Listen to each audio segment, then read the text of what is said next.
Z Zatara was the first to see Diana. As usual, Z greeted Diana with a warm hug. "Why didn't you tell me?" Z asked dramatically. "I didn't even know that you were interested." Diana Prince's 5 closest friends, as well as a large group of their fellow students, were packed in at the end of the hall. Everyone was clustered around a bulletin board, reading the latest announcements. There seemed to be more excitement in the air than usual. "Huh?" Diana said, puzzled. She had no idea what Z was talking about, but she did know that her friend could be dramatic with a capital D. It was probably because Z was the daughter and assistant of a famous stage magician. She was used to keeping an audience spellbound. "The list just came out," Karen Beecher said softly. Karen was probably the quietest of Diana's friends. She was the opposite of Z when it came to drama. "What list?" Diana asked. "Actually, there are 2 lists. Such a waste of paper," Jessica Cruz told her. Jessica was constantly on the lookout for ways to reduce, reuse, and recycle. "Well, how else were they going to post the nominees?" asked Kara Danvers, but then quickly added, "I mean, not that I'm interested or anything." Kara was too much of a rebel to pay attention to bulletin board lists. "I'd post by text alert," said Barbara Gordon, scrolling through her cell phone. Babs, as she was known to her friends, was a whiz with gadgets and all things internet, but nobody asked me.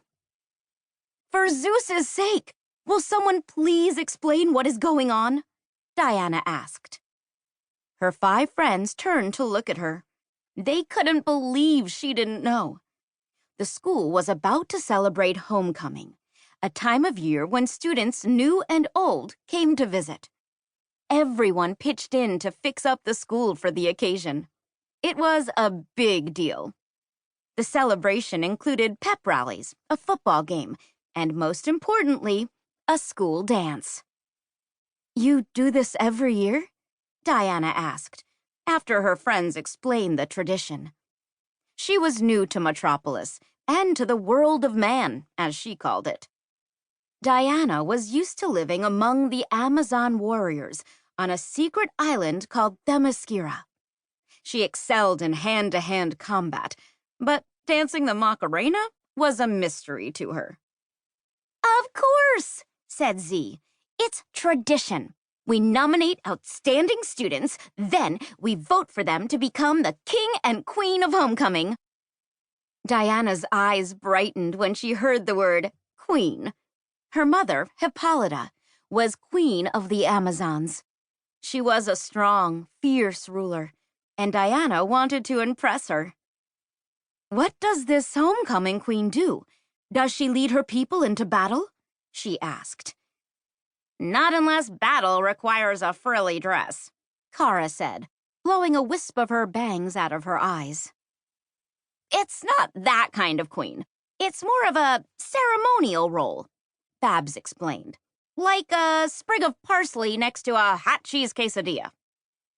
Diana moved closer to the cluster of students. She looked at the flyers on the board. There were 2 lists of nominees, one for homecoming king and the other for homecoming queen. Sure enough, her name was at the top of the list for queen. "But we haven't told you the best part, Diana," Z chirped enthusiastically. "You mean about the crown?" Babs said. "Tiara! It's called a tiara," Z said. "Sounds like a fancy crown to me," Kara muttered. "Well, it's different.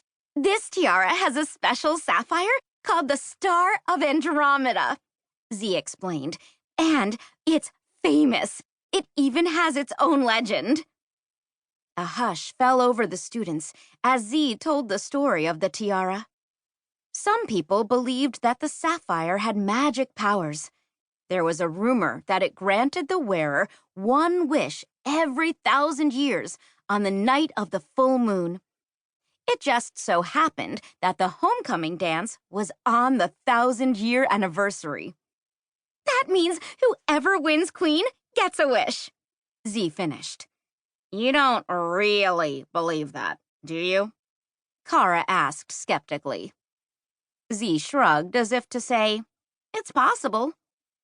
But for the other girls, it didn't matter if the story was true. I know what I'd wish for, said Jessica. I'd wish to stop climate change. I'd wish to be the world's greatest detective, said Babs. I'd wish people would listen when I talk. Karen began. Squeak! A high-pitched voice interrupted. Everyone turned to look in the direction of the sound. The squeal of delight had come from Carol Ferris, a cheerleader and devoted fan of the school's football team. Carol's name was also on the list for homecoming queen.